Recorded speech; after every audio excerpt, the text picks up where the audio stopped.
Ha? Ikaw? Isang simpleng magsasaka? Gusto mong ayusin tong makina na kahit mga engineer ko? Sumuko? Nagpapatawa ka ba? Subukan niyo lang akong hayaang hawakan, sir. 5 segundo lang. Baka magulat ka. Sa loob ng malaking pabrika ng Machinex Industries, abala ang lahat. Ilang araw nang tigil ang operasyon dahil sa sira ng pinakamahalagang makina. Ang makina na gumagawa ng mga pyesa para sa malalaking kumpanya sa bansa. Nagsimula ang araw na puno ng tensyon. Ang mga engineer, pawis at pagod. Pero wala pa ring solusyon. Hanggang sa dumating ang isang lalaking nakaputing kamiseta de chino. May bitbit na lumang toolbox. Si Pedro, isang magsasaka mula sa probinsya. Yan daw yung tinawag ni boss galing Nueva Ecija. Pero magsasaka lang daw yan, hindi naman engineer. Dahil doon ay lumapit si Armando. Pedro, tama. Ikaw raw ang pinadala ng kumpare kong mayor. Alam mo bang milyon ang halaga ng makinang to? Kung sisirain mo lalo, mas malaki pa babayaran mo. Wala po akong balak sirain, sir. Baka lang po makuha sa tiyaga at pakiramdam. Tiyaga? Pakiramdam? Hindi ito palay na tinatansya sa araw. Pedro, high-tech to. Imported galing Germany. Tawa na ng mga empleyado. Halata ang pangmamaliit. Pero hindi gumanti si Pedro. Lumapit lang siya sa makina at nilapat ang palad sa gilid nito. Parang may kausap lang. Parang kinakausap niya yung makina. Mahinang bulong ng isang empleyado. Tahimik ang lahat. Ang mga mata nakatuon kay Pedro. Salip na maghanap agad ng gamit, nakapikit siya ng saglit. Nakikinig sa humihingal na ugong ng bakal. Pagkatapos ng ilang segundo, tumikim siya at kinuha ang maliit na tornilyo mula sa bulsa. Isang simpleng galaw lang ng kamay at may click. Umandar sir! Umandar yung makina! Pasigaw na sabi ng isang empleyado na si Andrew. Parang nabingi ang lahat sa lakas ng makina. Matagal na nilang gustong marinig muli ang tunog na iyon. Pero ngayong bumalik na ito dahil sa isang simpleng magsasaka, napalitan ng gulat ang lahat. Anong ginawa mo? Paanong 5 segundo lang? May natanggal lang pong koneksyon dito sa ilalim. Mali ang pagkakabit ng ground wire. Pag hindi mo alam ang rate mo ng makina, mahirap mapansin. Tahimik, tila nahihiya ang mga engineer. Ang manager, hindi makatingin ng diretso kay Pedro. Baka swerte lang. Hindi ibig sabihin na... Sir, pasensya na. Pero ilang linggo naming hinanap yung problema. Si Sir Pedro lang ang nakakita. Grabe ang bilis! Lumapit si Pedro kay Armando. May respeto sa boses ngunit may bigat sa mga salita. Sir, minsan po, kahit gaano kayo katalino, nakakalimutan nating makinig. Hindi lang sa tao, pati sa tunog ng makina. Dahil doon ay hindi na nakasagot si Armando. Lahat ng empleyado nakamasid. At kahit walang nagsasalita, ramdam ang bigat ng aral.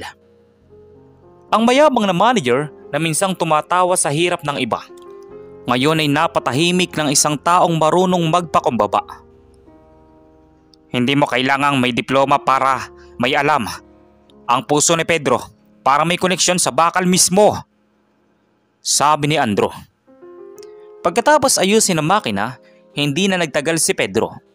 Pinunasan lang niya ang kamay, isinara ang toolbox at naglakad palabas ng pabrika.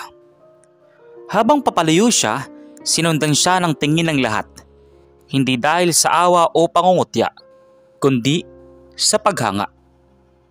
Si Armando naman naiwan sa tabi ng umuusok na makina. Nakatitig sa sahig at sa unang pagkakataon, hindi niya alam kung anong uunahin. Ang paghingi ba ng tawad o ang pag-intindi sa leksyong natutunan niya sa loob ng 5 segundo. Kinabukasan, tahimik ang opisina ni Armando. Wala ang dating yabang at sigaw sa mga empleyado. Ang mga mata niyang dati ay puno ng kumpiyansa, ngayon parang may dala ng bigat at pag-iisip. Sa harap niya, naroon ang report ng mga engineer. Gumagana na ng maayos ang makina, pero imbis na matuwa, tila may bumabagabag sa kanya. Paano niya nagawa yun? Sa 5 segundo lang? Parang wala lang sa kanya. Tahimik na sabi ni Armando sa kanyang sarili. Maya-maya ay lumapit si Andrew. Dala ang kape, ngunit halatang kabado. Hindi pa rin nila alam kung galit ba o humahanga si Sir Armando sa nangyari kahapon. Sir, tungkol po kay Pedro. Tinanong ko yung mayor ng bayan nila. Matagal na po siyang mekaniko bago siya nagsaka. Marunong siya kahit sa lumang modelo ng makina. Bago magsaka? Mekaniko? Opo sir.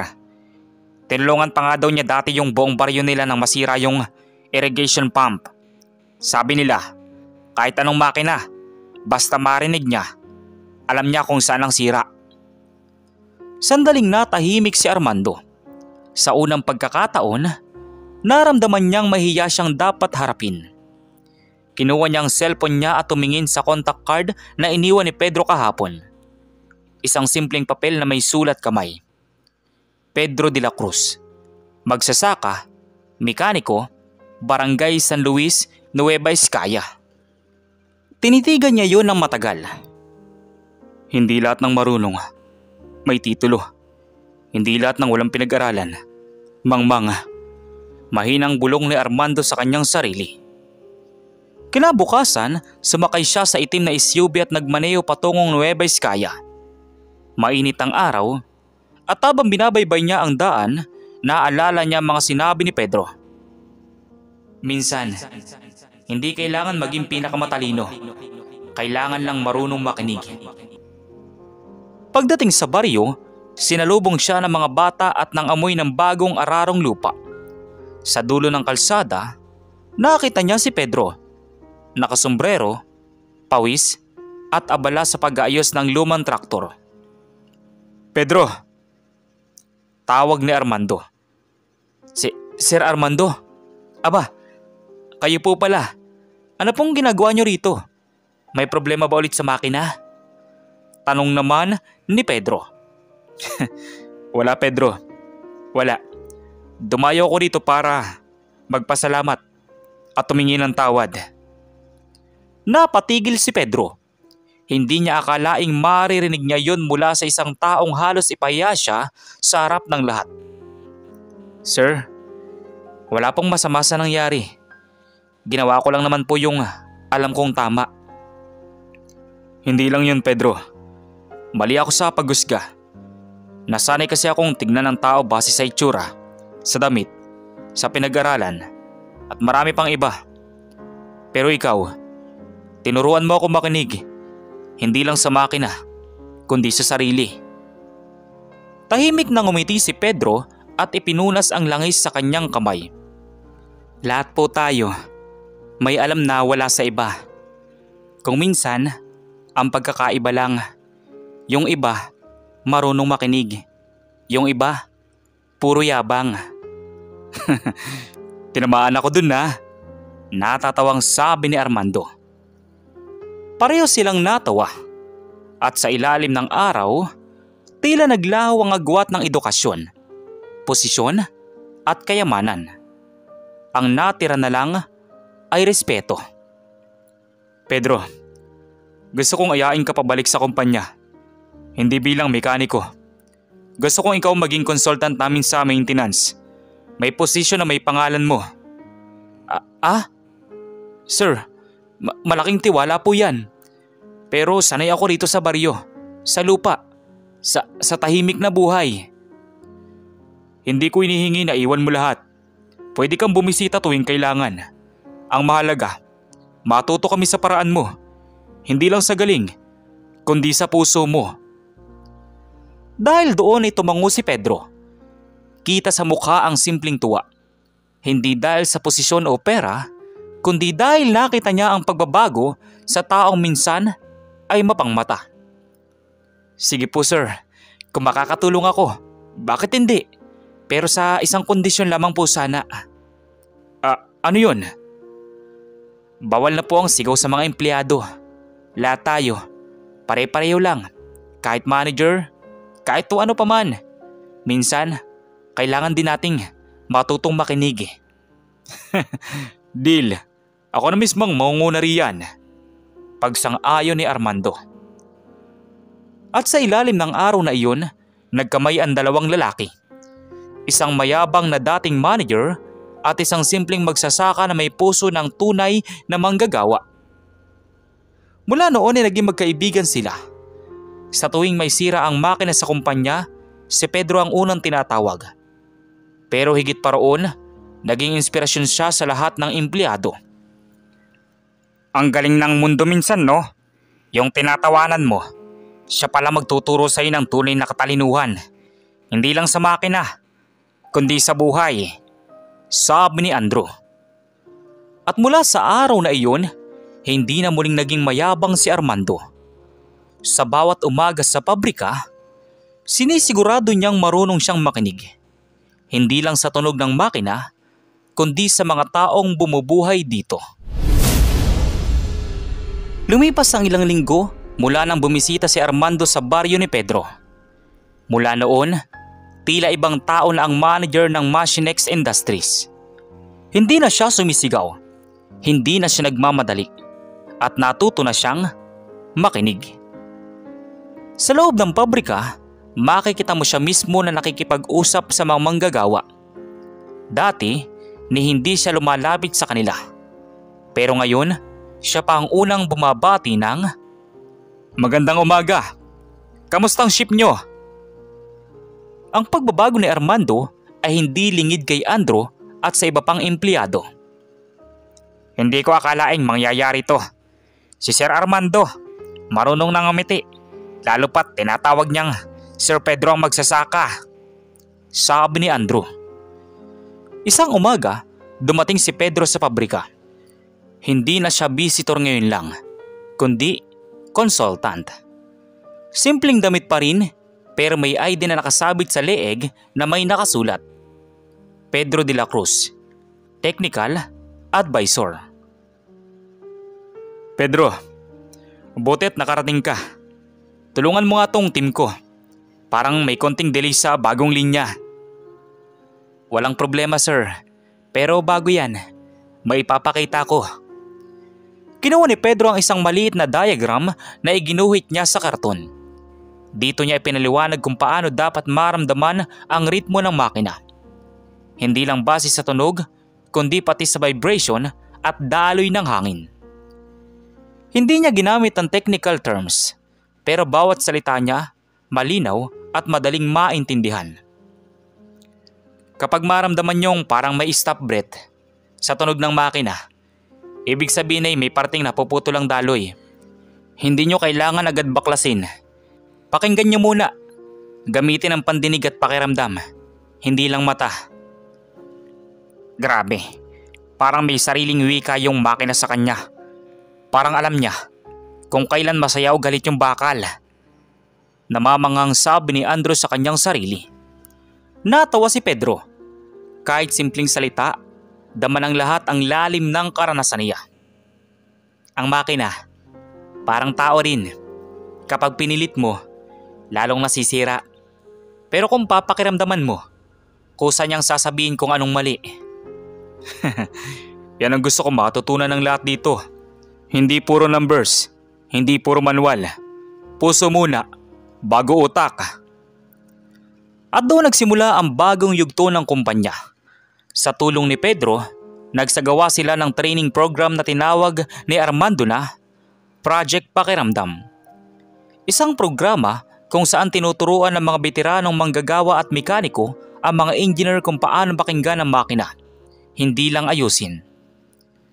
Ang resulta, sa loob ng 3 buwan, bumaba ang bilang ng sirang makina at tumaas ang produksyon ng halos 30%.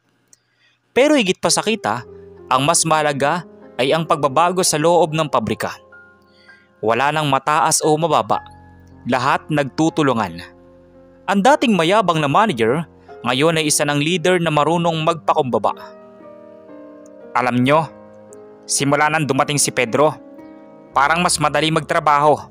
Hindi na ako natatakot magkamali kasi alam kong tutulungan ako, hindi sisigawan. Yan ang gusto kong marinig. Lahat tayo may alam na wala sa iba. Ang mahalaga, nagbabahagi tayo, hindi naglalabanan at nagpapataasan. Pagkatapos ng meeting, lumapit si Armando kay Pedro na nakatayo lang sa gilid. Hawak ang kanyang lumang toolbox. Pedro, kung hindi dahil sa iyo, baka sarado na tong pabrika. Pero masigit pa ron, kung hindi dahil sa iyo, baka sarado na rin yung isip ko. Sir, ang makina kasi, parang puso rin yan. Kapag puro ingay ang paligid, hindi mo maririnig kung saan nanggagaling ang sira. Dati kasi, puro ko ingay. Salamat at tinuruan mo akong tumahimik. Natatawang sabi ni Armando. Nagkatinginan silang dalawa. Parehong may ngiti ng respeto. Sa labas ng pabrika, sumikat ang araw. Ang mga trabahador masiglang nagtatrabaho. At ang mga makina, maayos, maingay, pero may himig ng pagkakaisa. Habang naglalakad si Pedro palabas, may lumapit na batang mekaniko.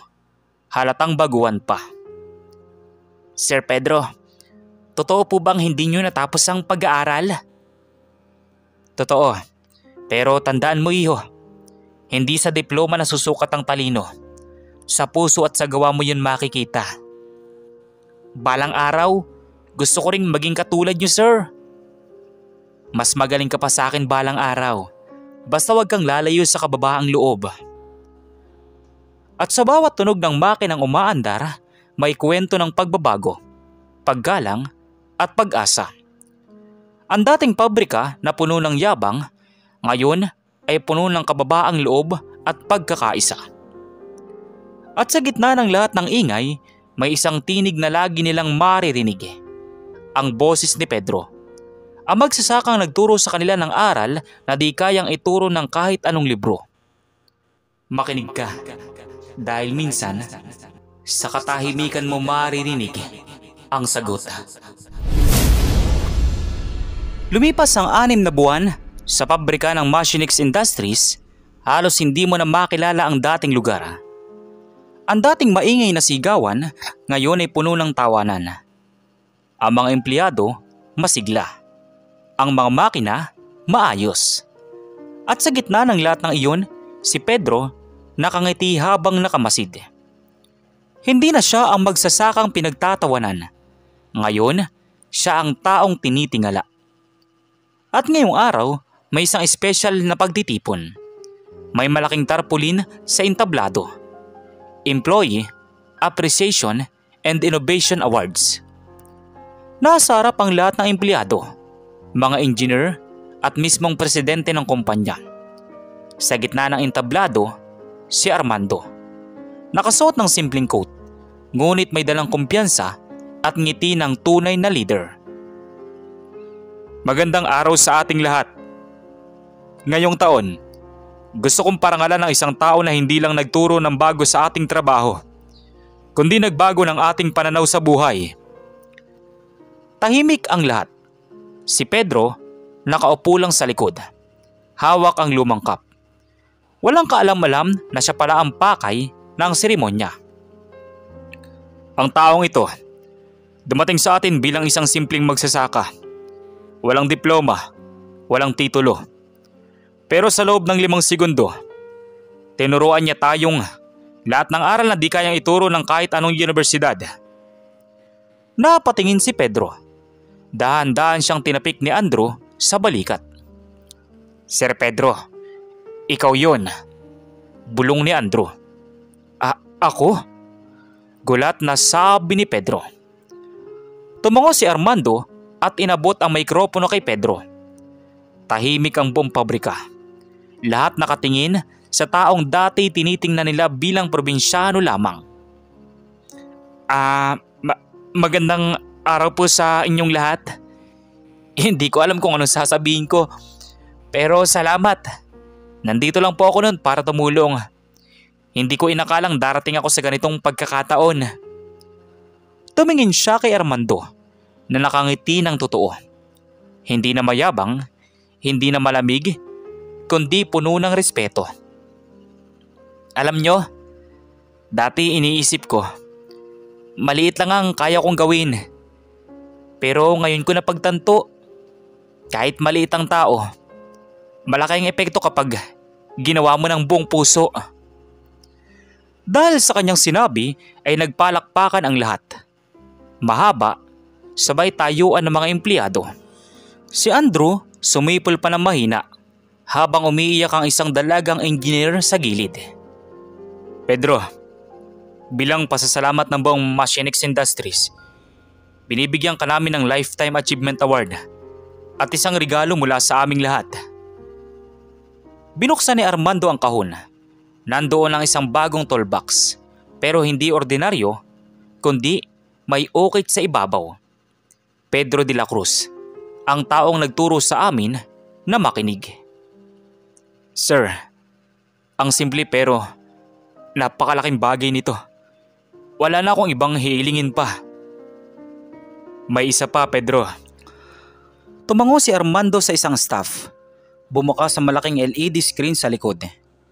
Ipinakita ang litrato ni Pedro habang inaayos ang makina noong unang araw. Sa ibaba, lumabas ang mga salitang, "The man who picks more than a machine, he picks our hearts." Natahimik si Pedro. Napangiti siya habang nakatingin sa larawan. Ang mga mata niya puno ng alaala. Ang mga taon sa bukid, ang mga hirap, at ang araw na pinagtawanan siya. Salamat, Ama. Hindi pala nasasayang ang kabutihan. Wika ni Pedro sa kanyang sarili. Matapos ang seremonya, lumapit ang mga empleyado. Isa-isa siyang kinamayan. Iba't ibang muka, iba't ibang antas sa trabaho, pero pare-parehong nagpasalamat. Sir Pedro, salamat po. Dahil sa inyo, natutunan kong makinig sa mga kasama ko. Wika ng isang engineer. Sir, dati po, natatakot kami magkamali. Pero ngayon, hindi na. Dahil sabi nyo, ang mali ay daan papunta sa tama. Sabi ng isang worker. Nakangiti lang si Pedro. Tahimik. Hindi siya sanay sa atensyon. Pero ramdam niya sa puso na tama ang lahat ng nangyari. Pedro, may gusto pa akong sabihin. Sabi ni Armando. Ano po yun, sir? Simula ngayon, gusto kitang maging mentor ng mga bagong empleyado. Hindi lang para sa makina, kundi para sa karakter. Ikaw na mismo magiging puso ng kumpanya. Napatulala si Pedro. Hindi niya inakalang darating ang araw na siya, isang simpleng magsasaka, ang magiging inspirasyon sa loob ng isang malaking korporasyon. Kung ganun po, tatanggapin ko, sir. Pero may isang kondisyon ulit. Hulaan ko. Bawal magyabang. Eksakto, sir. At sa araw na iyon, muling narinig ang tunog ng mga makinang umaandar. Hindi lang dahil sa kuryente, kundi dahil sa puso ng mga taong nagbago. Si Armando natutong maging tunay na leader. Si Andrew naging inspirasyon ng mga kabataan sa pabrika. At si Pedro nanatiling simpleng tao, pero iniwan ang marka ng isang alamat. Minsan, hindi kailangan ng titulo para maging dakila. Kailangan lang ng kababaang loob. At 5 segundo ng katapatan sa trabaho. Ang tunay na talino ay nasa puso, hindi sa diploma. Samantala sa kabilang banda naman, pagkatapos ng seremonya ng parangal, inimbitahan ni Armando si Pedro sa opisina. Kasama si Andrew. May hawak na lumang folder na natagpuan sa lumang bodega ng kumpanya. Nasa loob nito ang mga lumang dokumento, lumang larawan at isang pangalan. Engineer Manuel de la Cruz.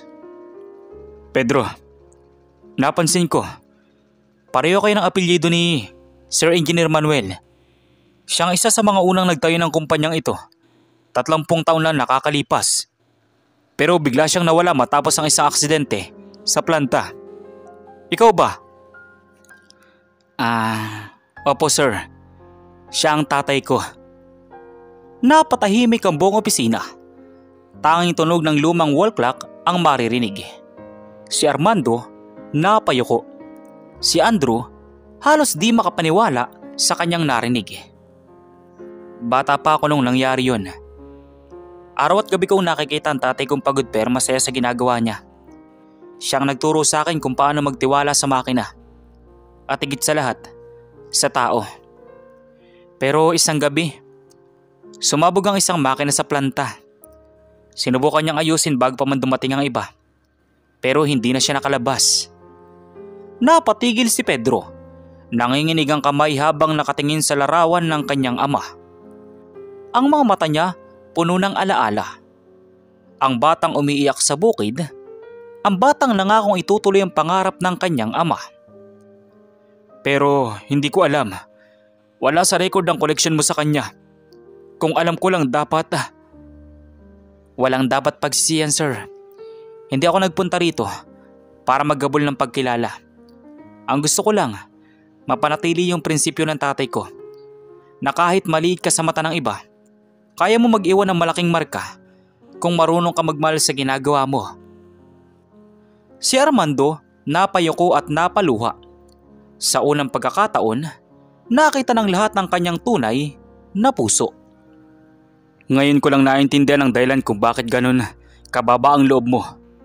Ikaw palang anak ng taong nagturo sa amin noon kung ano ang ibig sabihin ng serbisyo.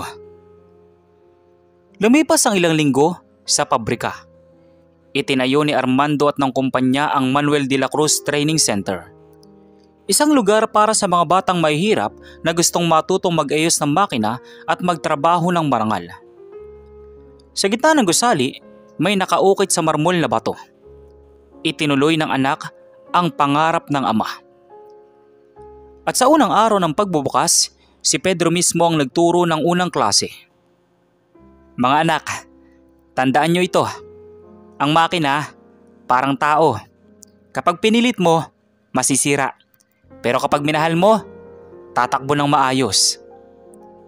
Tumawa ang mga estudyante. Si Andrew, ngayon ay isa ng supervisor. Nakamasid sa gilid. Pinagmamasdan si Pedro habang nagtuturo. Sir, buti na lang. Hindi natin nunusgan siya nung una. Sabi ni Andrew. Oo Andrew, dahil kung hindi natin malalaman na minsan ang pinakamagaling na guro ay yung tahimik lang na nagtatrabaho sa tabi mo. At sa lahat ng training center, may dumating na isang matandang babae.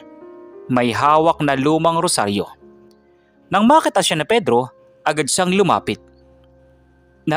Nanay! Sigaw ni Pedro.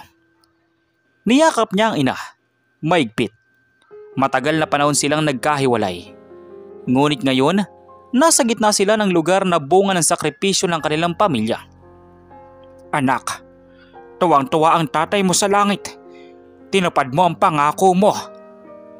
Hindi ko to magagawa kung hindi rin dahil sa mga taong natutong magpakumbaba.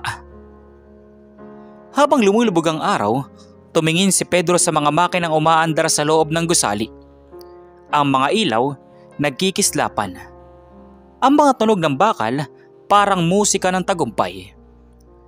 Sa bawat ikot ng tornilyo, sa bawat kislap ng bakal, naroon ang alaala ng kanyang ama at ang pangako ng bagong henerasyon. Hindi ko kailangan maging mayaman para maging matagumpay. Basta marunong ka magbigay, marunong ka magmahal, at marunong ka magpatawad. Doon mo mararanasan ang tunay na gantimpala. At sa uling tunog ng makina, nagsara ang pinto ng training center. Ngunit nagsimula ang panibagong kwento. Ang kwento ng mga batang tulad ni Pedro na minsan ay pinagtawanan. Ngunit ngayon, naging dahilan ng pagbabago.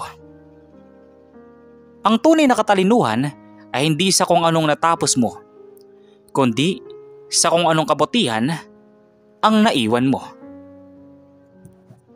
Kayo, ano pong masasabi nyo sa kwento natin ngayon?